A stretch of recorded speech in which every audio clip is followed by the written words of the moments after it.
নমস্কাৰ আপোনালোক সকলোকে স্বাগতম জনাইছো মই মজিদ বন্ধুসকল বলগতে চাওঁ আহক আজি সন্ধিয়াৰ 7টা গুৰুত্বপূৰ্ণ খবৰ প্ৰথমটো খবৰ জয় শ্ৰীৰাম ধ্বনি দি মুছলমানক হত্যা কৰা লোকক ফুলৰ থোপা দিয়ে বিজেপিয়ে কোনো মাদ্ৰাসাত সন্ত্ৰাসবাদ সৃষ্টি নহয় সন্ত্ৰাসবাদ সৃষ্টি কৰে বিজেপিয়ে এই অভিযোগ উত্থাপন কৰিছে এআইইউডিএফৰ বিধায়ক আমিনুল ইছলামে জয় শ্ৰীৰাম ধ্বনি দি মুছলমানক হত্যা কৰা লোকক ফুলৰ থোপা দিয়ে বিজেপিয়ে কোনো মাদ্ৰাসাত সন্ত্ৰাসবাদ সৃষ্টি নহয় সন্ত্ৰাসবাদ সৃষ্টি কৰে বিজেপিয়ে যিসকলে সন্ত্ৰাসবাদ কাৰ্যকলাপ চলায় সেইসকলক বিজেপিয়ে দিয়ে টিকট এই বিস্ফোৰক অভিযোগ এআইইউডিএফৰ বিধায়ক আমিনুল ইছলামৰ চৰকাৰৰ গোপন ইংগিতত ধুবুৰীত বজৰং দলৰ 250জন যুৱকক মাৰণাস্ত্ৰৰ প্ৰশিক্ষণ দিয়া হৈছে সন্ত্ৰাসবাদ বা আতংকবাদৰ পৃষ্ঠপোষক বিজেপি দল এই অভিযোগ উত্থাপন কৰিছে এআইইউডিএফৰ বিধায়ক আমিনুল ইছলামে পৰৱৰ্তী খবৰ 15 আগষ্ট অৰ্থাৎ কাইলৈ পুনৰ অসম বন্ধ ঘোষণা নিষিদ্ধ ঘোষিত উগ্ৰপন্থী সংগঠন আলফা স্বাধীনৰ 15 আগষ্ট স্বাধীনতা দিৱসৰ দিনা অসম বন্ধ ঘোষণা কৰিছে নিষিদ্ধ ঘোষিত উগ্ৰপন্থী সংগঠন আলফা স্বাধীনে লগতে সকলোকে স্বাধীনতা দিৱস বৰ্জন কৰিবলৈ আহ্বান জনায় সংগঠনটোৱে আলফা স্বাধীনে 14 আগষ্টৰ মাজনিশাৰ পৰা 15 আগষ্টৰ সন্ধিয়া 6 বজালৈকে এই বন্ধৰ আহ্বান কৰিছে আলফা স্বাধীন এনএছিয়ান আৰু জিপিআৰৰ এক যৌথ বিবৃতিত এই কথা ঘোষণা কৰিছে অৱশ্যে জৰুৰীকালীন সেৱা সংবাদ মাধ্যম ধৰ্মীয় অনুষ্ঠানসমূহক এই বন্ধৰ পৰা ৰেহাই দিয়া হৈছে উল্লেখযোগ্য যে যোৱা বছৰত আলফা স্বাধীনে স্বাধীনতা দিৱসত কোনো ধৰণৰ বন্ধ ঘোষণা কৰা নাছিল কিন্তু এইবাৰ পুনৰ বন্ধ ঘোষণা কৰিছে পৰৱৰ্তী খবৰ যধে-মধে বিনামূলীয়া আঁচনি ঘোষণা নকৰিব ৰাজ্যসমূহলৈ এই পৰামৰ্শ কেন্দ্ৰীয় বিত্তমন্ত্ৰী নিৰ্মলা সীতাৰমণৰ যধে-মধে বিনামূলীয়া আঁচনি ঘোষণা নকৰিব ৰাজ্য চৰকাৰসমূহলৈ এই পৰামৰ্শ কেন্দ্ৰীয় বিত্তমন্ত্ৰী নিৰ্মলা সীতাৰমণৰ আঁচনি ঘোষণা কৰাৰ পূৰ্বে ৰাজ্যৰ ৰাজভঁৰালত চকু দিবলৈ আৰু ৰাজ্যৰ বিত্তীয় স্তৰ বিত্তীয় ক্ষমতা পৰ্যবেক্ষণ কৰাৰ পৰামৰ্শ দিয়ে বিত্তমন্ত্ৰীগৰাকীয়ে শনিবাৰে বেংগালুৰুৰ এক সভাত এই ঘোষণা কৰে কেন্দ্ৰীয় বিত্তমন্ত্ৰী নিৰ্মলা সীতাৰমণে দিল্লী আৰু পাঞ্জাৱ চৰকাৰক সমালোচনা কৰিবলৈ গৈ এই মন্তব্য কৰে কেন্দ্ৰীয় বিত্তমন্ত্ৰীগৰাকীয়ে আপ চৰকাৰে পাঞ্জাৱত জয়ী হোৱাৰ পিছতেই ঘোষণা কৰিছিল বহু আঁচনি সঘনাই যধে-মধে আঁচনি ঘোষণা কৰাৰ ফলত অসুবিধাৰ সন্মুখীন হোৱাৰ সম্ভাৱনা অধিক কেন্দ্ৰীয় তথা ৰাজ্য চৰকাৰ উল্লেখযোগ্য যে কিছুদিন পূৰ্বে ৰাজ্যৰ বিত্ত বিভাগক কেন্দ্ৰীয় চৰকাৰে হস্তান্তৰ কৰাৰ কথা ঘোষণা কৰিছিল ৰাজ্যৰ ৰাজভঁৰালৰ ধন ভঁৰালত সাঁচি থ'ব নোৱাৰিব ৰাজ্য চৰকাৰে সেয়া সকলো কেন্দ্ৰীয় চৰকাৰক জমা দিব লাগিব বন্ধুসকল তাৰপিছৰ 4 নম্বৰ খবৰটো জনোৱাৰ আগতে আপোনালৈ এটা সৰু ৰিকুৱেষ্ট যদি এতিয়ালৈকে এইটো ভিডিঅ'ত লাইক কৰা নাই তেন্তে প্লিজ এটা লাইক কৰি দিয়ক আৰু এনেকুৱা ধৰণৰ নতুন নতুন ভিডিঅ' পাবলৈ চেনেলটো ছাবস্ক্ৰাইব কৰি কাষত থকা বেল আইকনটো প্ৰেছ কৰি ৰাখক পৰৱৰ্তী খবৰ অৰুণোদয় আঁচনিৰ হিতাধিকাৰীসকলৰ বাবে জৰুৰী খবৰ অতি শীঘ্ৰে অৰুণোদয় আঁচনিৰ পৰা কৰ্তন হ'ব বহু হিতাধিকাৰীৰ নাম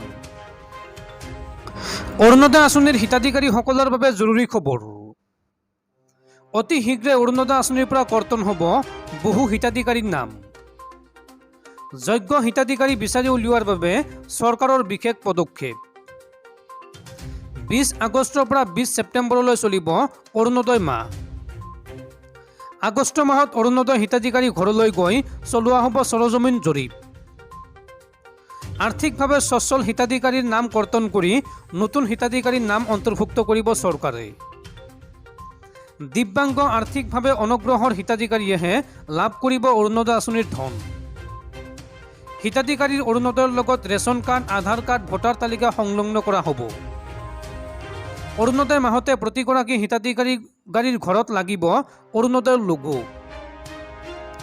নতুনকৈ চাকৰি পোৱা ব্যৱসায়ৰ জৰিয়তে সচ্ছল হোৱা মহিলাক আঁচনি ত্যাগ কৰাৰ আহ্বান অসম চৰকাৰৰ গাঁৱৰ একেবাৰে দুখীয়া লোকসকলকহে এই আঁচনি লোৱাৰ বাবে আহ্বান জনাইছে মুখ্যমন্ত্ৰী হিমন্ত বিশ্ব শৰ্মাই পৰৱৰ্তী খবৰ স্বাধীনতা দিৱসৰ প্ৰাকক্ষণত তিনিচুকীয়াত আলফাৰ লিংমেনৰ সন্দেহত 4জন লোকক আটক আৰক্ষীৰ স্বাধীনতা দিৱসক লৈ চাৰিওফালে ব্যাপক প্ৰস্তুতি দেখিবলৈ পোৱা গৈছে ইয়াৰ মাজতে আকৌ ৰাজ্যজুৰি কটকটীয়া নিৰাপত্তা বেষ্টনী গঢ়ি তোলা হৈছে। কোনো বিদ্ৰোহী সংগঠনৰ দ্বাৰা কোটাঘাতৰ আশংকা কৰিয়েই ঠায়ে ঠায়ে আৰক্ষী অৰ্ধসামৰিক বাহিনী মোতায়েন কৰাৰ লগতে তালাচী চকী স্থাপন কৰা হৈছে। বিশেষকৈ উজনি অসম আৰু তিনিচুকীয়া জিলাক অতি স্পৰ্শকাতৰ হিচাপে আৰক্ষীয়ে বিবেচনা কৰি আহিছে, যাৰ বাবে এইবাৰো আৰক্ষীয়ে জিলাখনত তীক্ষ্ণ নজৰ ৰাখিছে। ইয়াৰ মাজতে তিনিচুকীয়াত আলফা স্বাধীনৰ লিংমেনৰ সন্দেহত 4গৰাকী যুৱক যুৱতীক আটক কৰিছে আৰক্ষীয়ে। আৰক্ষীৰ তালাচী অভিযানৰ মাজতেই আটক কৰা হৈছে যুৱক যুৱতী কেইগৰাকীক। তেওঁলোকৰ ভিতৰত 2জন যুৱক আৰু 2গৰাকী যুৱতী। অমৰজ্যোতি বৰুৱা আৰু সৌৰভ চেতিয়া নামৰ যুৱক দুজনক তিনিচুকীয়াৰ পানীতোলাৰ পৰা আটক কৰে আৰক্ষীয়ে। আনহাতে মৃণালী গগৈ আৰু গীতাশ্ৰী বৰুৱা নামৰ 2 যুৱতী আটক হৈছে। তেওঁলোকক আটক কৰি লগে লগে প্ৰেৰণ কৰা হৈছে তিনিচুকীয়া সদৰ থানালৈ। জানিব পৰা মতে আলফা স্বাধীনত যোগদান কৰিবলৈ চেষ্টা চলাই আছিল আটকাধীন যুৱক যুৱতী কেইগৰাকীয়ে। অৱশ্যে ঘটনা সন্দৰ্ভত আৰক্ষীয়ে অব্যাহত ৰাখিছে তদন্ত। ইফালে পুৱতি নিশা আৰক্ষীয়ে তালাচী চলাই থকাৰ মাজতে এখন XUV বাহনক লক্ষ্য কৰি গুলীচালনা কৰে। বাহনখন ৰখাবলৈ দিয়াৰ পাছতো তীব্ৰ গতিৰে পলায়নৰ চেষ্টা চলোৱাত আৰক্ষীয়ে বাহনখনক লক্ষ্য কৰি গুলীচালনা কৰে। বাহনখন গুইজানৰ ফালে ৰাওনা হয় বুলি জানিব পৰা গৈছে। আনহাতে আলফা লিংমেনৰ সন্দেহত শিৱসাগৰৰ ডিমত এজন লোকক আটক কৰিছে আৰক্ষীয়ে। মাজনিশা আৰক্ষী আৰু অৰ্ধসামৰিক বাহিনীৰ এটা বৃহৎ দলে অভিযান চলাই আটক কৰে মহেন্দ্ৰ বৰুৱা নামৰ লোকজনক।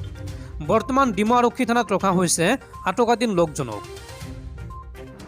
উল্লেখযোগ্য যে এইবাৰ স্বাধীনতা দিৱস উদযাপনৰ বাবে চৰকাৰে ব্যাপক কাৰ্যসূচী গ্ৰহণ কৰাৰ বিপৰীতে আলফা স্বাধীনে এই দিৱস বৰ্জনৰ বাবে আহ্বান জনাইছে।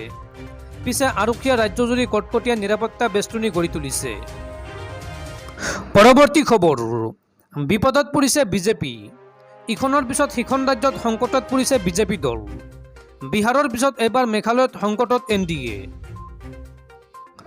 ইখনৰ পিছত সিখন ৰাজ্যত সংকটত বিজেপি। বিহাৰৰ পিছত এইবাৰ মেঘালয়ত সংকটত NDA। বিজেপিৰ সংগ ত্যাগ কৰাৰ বাবে সাজু হৈছে কনৰাড চাংমাৰ NPP দল। মেঘালয়ৰ আগন্তুক বিধানসভা নিৰ্বাচনত অকলে প্ৰতিদ্বন্দ্বিতা কৰাৰ কথা ঘোষণা কনৰাড চাংমাৰ।